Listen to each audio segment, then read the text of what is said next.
Eh bien, bonjour à tous, j'espère que vous allez bien. On se retrouve aujourd'hui sur Genshin Impact pour parler de la mise à jour 1.1. Du coup, cette mise à jour est arrivée il y a presque une semaine maintenant. Elle est sortie mercredi de la semaine dernière et elle a apporté avec elle son lot de nouveautés, son lot de contenu. Mais est-ce que c'est suffisant pour les joueurs? Est-ce que les joueurs ont été satisfaits de cette mise à jour ou est-ce que la mise à jour est quelque peu ratée?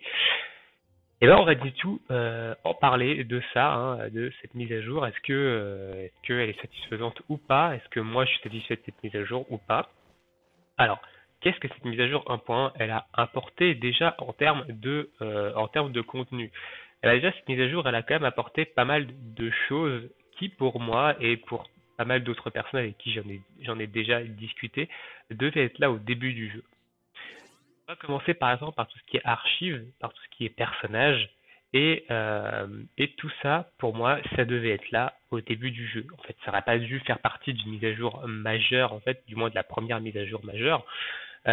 Mais même si c'est très bien ce qu'ils ont fait ici, ça aurait dû faire partie du jeu dès le début. Et également, les archives, il manque encore des choses, hein, il y a des choses qui sont pas encore parfaites. On va regarder au niveau des équipements. Par exemple, au niveau des équipements, ce qui aurait été bien, c'est que quand on clique dessus, ici, on puisse voir l'effet de l'arme, donc l'attaque, la sous-stat de base de l'arme et également les effets, et qu'on puisse le faire surtout sur des armes qu'on ne possède pas. Ça aurait été plutôt intéressant. Également au niveau des artefacts, quand vous n'avez aucun artefact d'un set, pouvoir voir en fait ce que fait le set. Voilà, ici pour voir un peu est-ce que c'est intéressant d'aller farmer ça. Alors, oui, les sets des artefacts, vous les voyez quand vous allez sur la carte, que vous allez dans le donjon de l'artefact que vous allez farmer, par exemple. Ici, hein, on voit évidemment le set, ce que fait le set, mais ça aurait été intéressant quand même dans les archives que ça soit le cas. Du coup, ça, ce sont un peu les deux ajouts au niveau interface, entre guillemets, qui ont été faits. Il y a également beaucoup d'ajouts qui n'ont pas été mentionnés dans la mise à jour, en fait, dans le patch note de la mage. Pas mal de petits trucs qui n'ont pas été mentionnés, notamment au niveau de l'inventaire, où avant on avait 30 000 places en tout, donc tout inventaire confondu. Maintenant ils ont splitté en fait ça, donc on a 2000 places pour les armes, 1000 places pour les artefacts, et ensuite on a un truc qui s'appelle capacité de l'inventaire qui comprend 2000 places et qui comprend en fait tout le reste. Voilà. Toutes ces petites cases là, vous avez en tout là-dedans, vous avez 2000 places d'inventaire. Donc en fait, on a beaucoup moins d'inventaire qu'avant. Avant, on pouvait stocker 30 000 objets, tout type confondu, armes, artefacts, ingrédients, etc. Et ben maintenant, c'est plus le cas. Maintenant, c'est plus le cas. Vous pouvez stocker que 2000 armes, vous pouvez stocker que 1000 artefacts, et après, vous pouvez stocker que 2000 objets, ingrédients, enfin tout le reste en fait. Donc on est passé de 30 000 places à 5 000 places. On a perdu 25 000 places dans l'inventaire. C'est quand même pas terrible ça. Par contre, c'est un peu un nerf de la place. Alors pour moi qui suis pas un gros cash player qui farme pas des milliers et des cents d'artefacts encore, hein, parce que je suis pas AR45, ça me pose pas de problème ça, mais dès qu'on va commencer à farmer l'artefact, dès que pour ceux qui invoquent énormément, qui ont énormément d'armes, bah du coup les 2000 ils vont les éclater, hein. Moi j'ai vu des screens où des mecs ils étaient à 20 000 sur 30 000. Comment ils font ces gens-là? Donc voilà, c'est un premier nerf du coup de la place dans l'inventaire et qui n'était pas mentionné. Ensuite, on va parler quand même des ajouts un petit peu majeurs de cette mage, d'où on va commencer par le système de réputation. Alors on va aller voir ce qui est de Mondstadt, puisque ici je suis à Mondstadt. Et est-ce que le système de réputation est intéressant? Qu'est-ce qu'il va apporter au niveau du jeu, etc. Le Playdaydoo ne monte pas au mur. Voilà. Donc on va voir Erta ici pour la réputation de Mondstadt. Donc moi c'est la réputation que je focus, hein. Pourquoi je focus la réputation de Mondstadt? Simplement pour le plan au niveau 6, je crois. Ouais, niveau 6 du téléporteur de poche. Voilà, et je vais focus évidemment jusqu'au niveau 8, hein. Ça sert à rien de s'arrêter avant. Je vais faire niveau 8 de Mondstadt et ensuite je ferai niveau 8 de Liu. Alors, Au niveau de la réputation, c'est un système qui est intéressant. Le système sur le papier est intéressant, dans le jeu est intéressant, il apporte des choses intéressantes. Maintenant, tout ce qui est prime et requête, c'est assez limité. Vous n'avez que 3 par jour, toutes villes confondues, donc c'est pour ça que je vous dis qu'il va falloir focus une ville en termes de réputation. Mais ça monte quand même assez rapidement. Vous voyez qu'il me faut 460 XP pour passer niveau 5. Je vais faire les 3 fois cette prime là, ça va me donner 300 d'XP. Et au niveau des requêtes, je vais faire les 3 requêtes, ça va me donner 40 ici, 40 et 40, donc 3 x 4, 12, 120. Ça va me filer 420 de répute. C'est à peine assez pour passer un niveau. Donc en fait, vous prenez à peine un niveau par semaine, sachant qu'au niveau exploration, il n'y a pas de 80 et 100%. Ça d'ailleurs, j'ai pas compris pourquoi il n'y avait pas de 80% et 100%. Ça viendra peut-être après. Et au niveau des quêtes de Mondstadt, j'ai tout fait moi. Donc voilà, donc le système de réputation, honnêtement, il est intéressant. Les primes, elles sont intéressantes. Un truc que je trouve vraiment intéressant, les primes, se servir de l'œil divin pour trouver des indices, etc. Et après combattre un mob dans un temps à partie, c'est plutôt intéressant. D'autant plus que les mobs, en fait, si on regarde sur le descriptif, les mobs, ils ont des immunités contre certains dégâts, hein. Donc ils sont immunisés par exemple si aux dégâts hydro et aux dégâts anémo, ils prendront plus de dégâts électro et plus de dégâts des attaques descendantes, donc des attaques qui viennent du haut quand vous volez et que vous piquez. Donc ça c'est plutôt intéressant honnêtement d'avoir ce genre de petit affixe sur les mobs, ça force à utiliser certains persos. Donc c'est bien. Les requêtes c'est un peu moins intéressant, mais voilà. Donc ça, c'est le système de réputation. Donc en soi, c'est un bon ajout, mais ils l'ont fait du coup sur la durée. C'est-à-dire que le fait de limiter à 3 par semaine, toutes villes confondues, et ben en fait c'est pour le faire durer sur la durée en fait. Parce que je pense qu'ils voulaient pas que les joueurs soient niveau 8 dans les 2 villes en 3 jours. Voilà, ils voulaient que ça dure en fait ils voulaient que ça dure avec le temps. Donc c'est un petit contenu hebdomadaire plutôt intéressant, mais c'est pas non plus ce qui va occuper les joueurs, jusqu'à la 1.2 par exemple. Ensuite, il y a un autre petit point qui cette fois-ci est très intéressant au niveau de la mage. Alors pour ça, on va aller voir notre ami le forgeron. Et ça par contre c'est plutôt intéressant. Oui et non. Voilà, il y a quand même un truc par rapport à ça qui est intéressant et un truc qui l'est un petit peu moins pour l'instant. Donc on parle à Wagner, il faut évidemment avoir un certain niveau de réputation, je crois. On fait à propos des minerais de Mondstadt, et en fait tous les jours, lui, il va vous indiquer des spots de minerais. Donc il va vous en indiquer 2, donc on en voit ici qu'on en a 2. Et vous allez à Dauclair, et à Dauclair, il y a un autre PNJ qui est, je sais plus son nom exact, on va aller voir. Et du coup à Dauclair, il y en a un qui vous indique un troisième euh, emplacement de minerais. Alors, il fait nuit, donc je ne sais pas où il est positionné la nuit. C'est pas lui. Je sais pas où il est positionné la nuit, ce PNJ là. Et peut-être ici. Ouais, c'est lui. Donc la nuit il est ici, donc c'est Draft. Vous allez lui parler. Et du coup vous faites quoi d'intéressant dans le coin. Hop, il vous parle. Et là il va vous donner un troisième emplacement de minerai. Alors je sais pas si ça l'a marqué, s'il me l'a donné sur la carte. Oui, là. Je ne sais pas si celui-ci y était, mais du coup voilà. Donc on a 3 spots de minerais. Donc à Mondstadt, il y en a 3, c'est tous les jours. Et à Liu, il y en a 5, c'est pareil, c'est tous les jours. Alors à Liu, il se trouve ici, ici, ici. Il y a aussi ici et là. Là également, où ils peuvent être. J'ai noté un peu les endroits où ils peuvent être. Il y a également l'un des 3 ici, donc je crois que c'est celui-ci où ils peuvent être.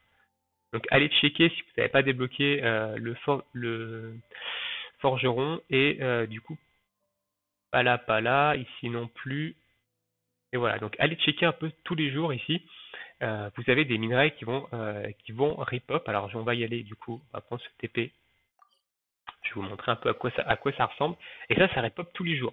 Tous les jours, il y a des spots, donc 3 à Mondstadt, 5 à Liu, qui rip-up tous les jours. Et pourquoi c'est intéressant? Alors, parce que avec les gros cristals bleus là, que vous voyez ici là, et ben il y a des petits cristals ici.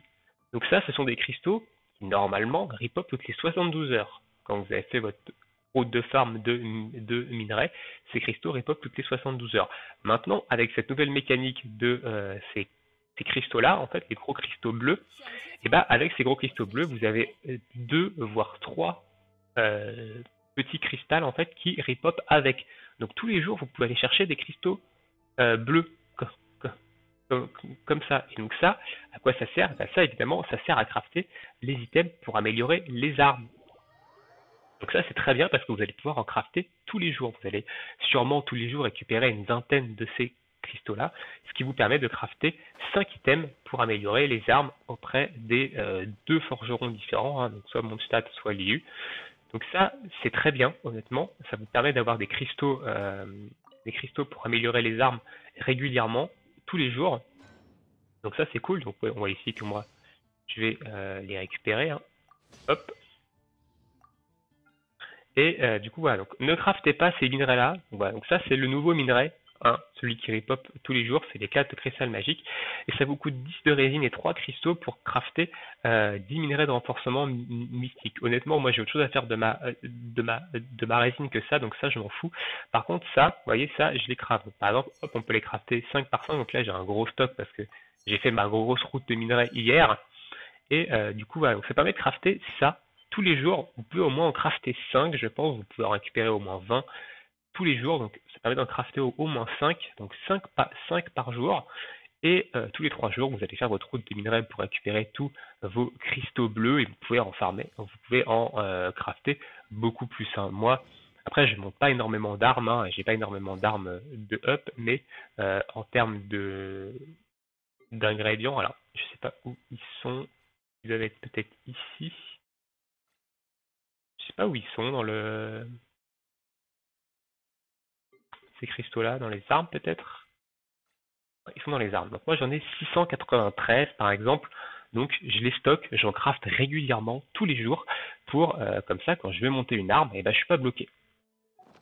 Donc ça c'est la petite info de la mise à jour qui est intéressante. Maintenant on va passer au gros du contenu et malheureusement il n'y a quand même pas grand chose dans cette mage.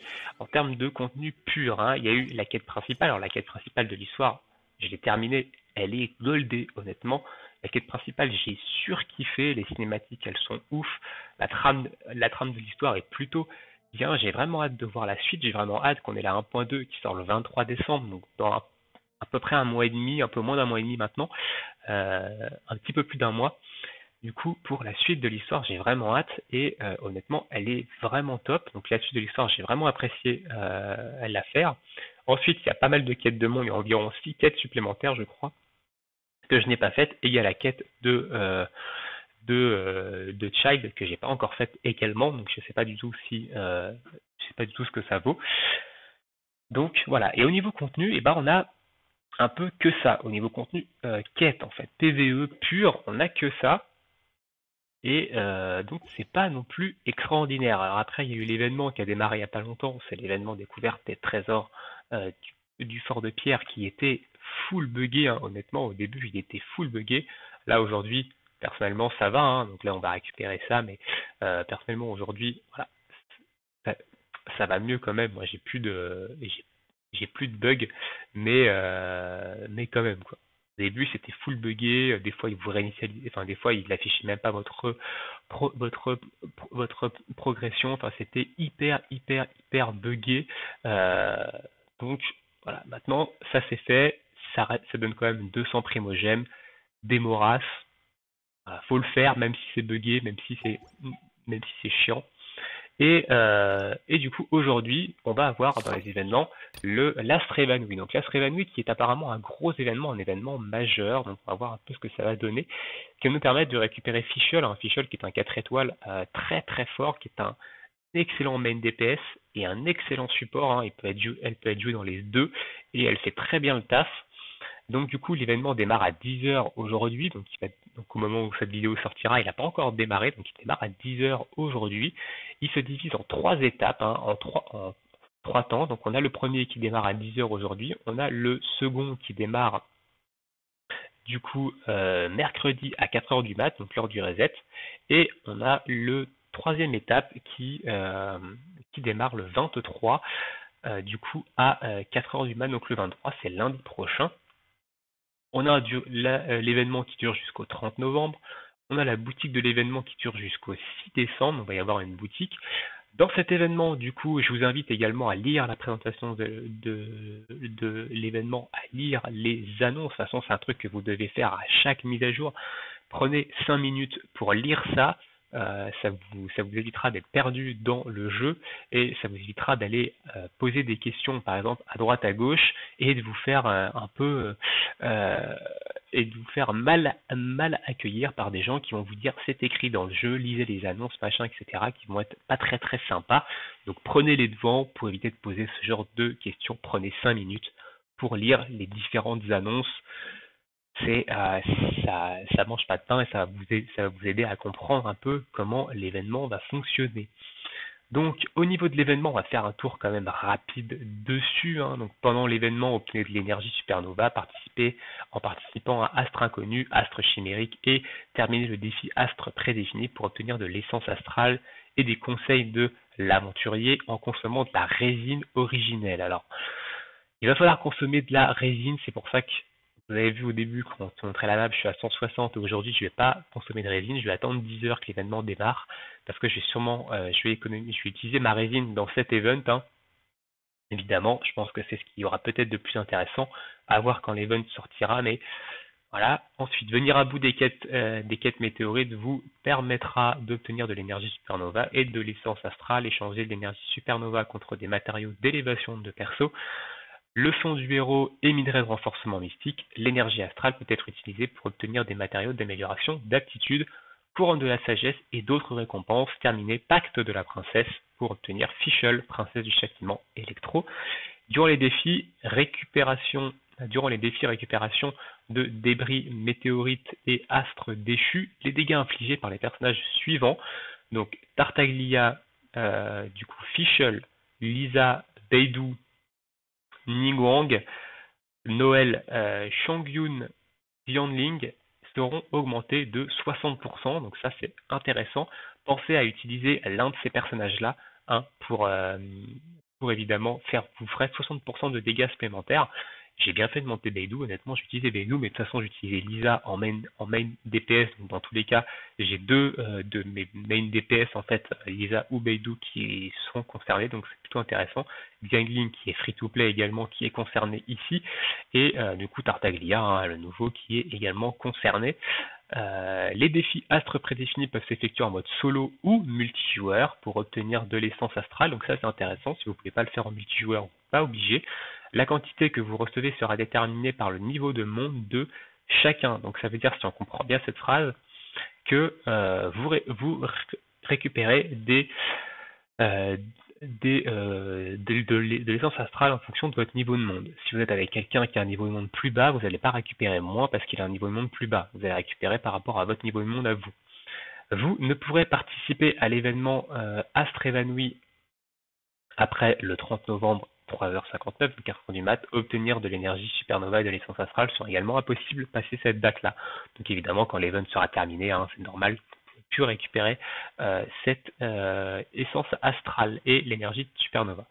La boutique de l'événement fermera le 6 décembre, du coup, après cette date, d'ailleurs, l'énergie supernova et astrale dont vous disposez disparaîtront automatiques. N'oubliez pas de les échanger. De nouvelles quêtes ont été rajoutées au pass de bataille. Météorite, accomplissez-les pour obtenir de l'XP. Pass de bataille, donc très bien, honnêtement. Alors, je ne sais pas si dans le pass de bataille, ils les ont déjà mis, les missions hebdomadaires. Non, il n'y a pas dedans, et mensuel, non. Les missions, elles n'ont pas encore été ajoutées, on les aura sûrement à 10 heures, elles vont sûrement s'ajouter ici à 10 heures. Donc, ok, très bien. Donc ça, c'est très bien. À voir un peu ce que l'événement va proposer, combien ça va coûter de résine, qu'est-ce que ça va nous apporter quand on consomme la résine. Je rappelle que le dernier événement, du coup, le fourneau des éléments, consommait de la résine, mais c'était pas intéressant de consommer de la résine pour ça. Là, on va devoir consommer de la résine parce que la monnaie qu'on va échanger dans la boutique de l'événement, du coup, on ne pourra l'avoir, d'après ce que je comprends dans les annonces, que avec de la résine. Donc à voir si la boutique est très intéressante, à voir si les récompenses avec la résine sont intéressantes aussi, et est-ce que ça justifie l'utilisation de la résine ou pas? Ça, je pense que ce sera à vous de juger et on verra bien. Donc ça, c'est une très bonne chose. On attend évidemment 10 heures pour voir un peu ce que ça donne. Et dernière chose, ils ont ajouté du coup un nouveau boss. Alors un nouveau boss monde qui est du coup la chambre d'or ici. Un boss qui coûte évidemment 62 résines, hein. C'est un world boss. C'est du coup Child et c'est du coup Child, hein. Attention spoiler, hein, si jamais vous l'avez pas fait encore. Et du coup voilà. Bon, honnêtement, moi je l'ai pas encore fait. Cette semaine, je pense que je le ferai pas parce que je ferai l'événement. Et je le ferai seulement si c'est demandé dans les quêtes du BP en fait. Tout simplement. Si dans mes quêtes de Battle Pass de la semaine, on me demande de faire le boss de la chambre d'or, je le ferai. Sinon, honnêtement, pour l'instant, je le ferai pas. Je me concentrerai sur le loup et Storm Terror, hein, que je ferai évidemment le dimanche comme d'habitude. Mais sinon, je le ferai pas. Donc là, par exemple, il me demande pas de le faire, hein. Du coup, bah, je le ferai pas. Tout simplement. Donc voilà, c'est un contenu à 62 résines. On n'a pas assez de résines évidemment pour faire tout ça, hein, pour farmer nos persos, faire les 62 résines là-dedans, dans le loup, dans le Storm Terror par semaine, c'est pas worth. Donc du coup, je le ferai pas. Ils ont augmenté le cap à 160, hein, comme j'ai dit, de résine. Alors, moi, ça me va, honnêtement. 160, ça me va. Euh, Parce que, comme j'ai dit, je me connecte le matin, je joue 1 heure et demie à peu près, je fais tout ce que j'ai à faire, mes routes de farm, mes quêtes quotidiennes, enfin, tout. Et après, je déconnecte et je me reconnecte que le lendemain. Donc, du coup, moi, je suis toujours au max de résine quand je me connecte au jeu. Donc, en soi, qu'ils aient mis 162 résines, pour moi, ça m'arrange parce que ça me permet de faire des trucs en plus avec. Maintenant, pour les joueurs qui voulaient jouer plus, qui jouent déjà beaucoup dans la journée, évidemment, c'est pas ce qu'ils attendaient. Donc, à savoir que la résine, ils ont annoncé qu'il allait y avoir des changements dans le futur. Il faut leur laisser le temps d'appliquer les changements. Comme je les ai expliqué dans une précédente vidéo, ils vont pas faire un gros changement sur la résine directement pour éviter justement comment pour éviter de faire un gros changement qui marchera pas et de pas pouvoir rollback après et de se retrouver un peu pieds et poings liés avec un système pire qu'est-ce qu'il y a maintenant. Donc ils vont faire des changements petit à petit au niveau de la résine. Donc là on est passé à 160. Peut-être que dans la 1.2 il y aura d'autres changements par rapport à la résine, on verra bien. Donc ça voilà, la résine il faut être patient. De toute façon moi si j'ai un conseil avec Genshin Impact, si vous aimez le jeu, si vous appréciez le jeu, il faut être patient. Genshin Impact, ça fait à peu près 1 mois et demi qu'il est sorti. Voilà, il faut le laisser se bonifier avec le temps, il faut être patient, les développeurs vont apporter des modifications, etc. Donc il faut être patient, parce que j'en vois qui trash talk le jeu à longueur de journée alors qu'il est sorti depuis 1 mois et demi. Bon, je pense qu'à un moment donné, quand tu es sur un jeu depuis 1 mois et demi et que tu le trash talk toute la journée enfin tous les jours pour diverses choses, je pense qu'à un moment, il est temps de se remettre en question et d'arrêter le jeu. Tout simplement. Alors on va me dire que oui, si on le trash talk autant, c'est parce qu'on aime le jeu. Et ben dans ces cas-là, si tu aimes le jeu, t'arrêtes de le trash talk, tu prends ton mal en patience et tu casses pas la tête tu casses pas la tête à tout le monde avec des réflexions sans arrêt sur le jeu, quoi. Voilà. Petit message à ceux qui vont pleurer toute la journée, hein, sur le Discord, sur autres forums communautaires liés à Genshin Impact. Arrêtez de râler tout le temps, prenez votre mal en patience et ça va bien se passer. Du coup, bilan un peu de cette 1.1, hein, on a déjà 24 minutes donc c'est déjà pas mal. Petit bilan de cette 1.1, et bah moi, elle me déçoit un peu quand même. Elle me déçoit un peu quand même. J'en attendais pas des monts et merveilles, attention. Et j'avais d'ailleurs conseillé aux gens de ne pas en attendre des monts et des merveilles pour cette première mage majeure. Mais pour moi, elle me déçoit un peu parce qu'en termes de contenu, c'est quand même assez pauvre. Il va falloir voir un peu ce qu'ils vont être capables de nous proposer en termes d'événements pour pouvoir tenir jusqu'au 23 décembre. Je rappelle, 23 décembre, date de la sortie de la 1.2. Donc savoir un peu ce qu'ils vont faire pour pouvoir tenir les joueurs jusque-là, parce qu'évidemment il y a déjà des joueurs qui ont rushé le contenu en quelques heures mercredi, le contenu de la 1.1 a été rushé en quelques heures mercredi, donc ils sont venus évidemment se plaindre, ouin, il n'y a pas de contenu, machin. Évidemment, si vous rushez le contenu Day One, c'est sûr que vous n'allez pas avoir du contenu pour tout le temps. Après, chacun joue à son rythme, chacun évidemment avec son temps de jeu, avec ses attentes, etc. Et moi, je suis un peu déçu quand même de cette mage, parce qu'il y a pas mal de choses, comme j'ai expliqué en début, notamment personnages, archives, etc. Des choses qui auraient dû être là à la sortie du jeu. Donc en fait, la 1.1, pour moi, c'est une espèce de patch à la 1.0 pour rajouter un peu ce qu'ils n'ont pas eu le temps de mettre dans la 1.0 pour la sortie du jeu, en fait. Donc voilà, moi je trouve que cette mise à jour est quand même un petit peu décevante par rapport à ça, mais je reste patient. Il y a quand même des bonnes choses qui ont été ajoutées dans cette mage, et du coup j'attends évidemment avec impatience la 1.2.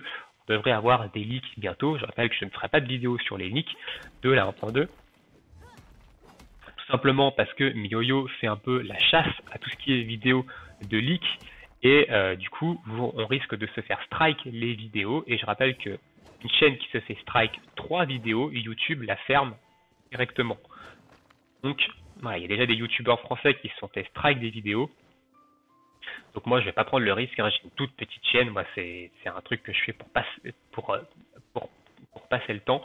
Donc je vais pas prendre le risque de faire des vidéos de leak pour me faire strike et pour perdre ma chaîne et tout le contenu que j'ai fait dessus depuis quasiment un an. Du coup, enfin même un an, ça fait un an que je l'ai ouverte, donc voilà. Mais voilà, j'attends quand même évidemment la mise à jour du coup 1.1, 1.2 plutôt de Genshin Impact, en espérant que celle-ci va nous apporter des choses intéressantes. Et petit message à la fin, on a quand même quelques informations sur la 1.2 et ça va être plutôt intéressant. Voilà. Vous mettre un petit peu l'eau à la bouche. Je vous invite du coup à venir sur le Discord Genshin Impact FR qui aura dans la description. On a un channel réservé à ça. Si vous voulez avoir des petites infos en avant, vous en aurez ici. Mais moi, je n'en ferai pas de vidéo. Sur ce, je vous souhaite tous une très bonne journée, une très bonne soirée. Bon jeu et on se retrouve évidemment bientôt pour de prochaines vidéos. Ciao!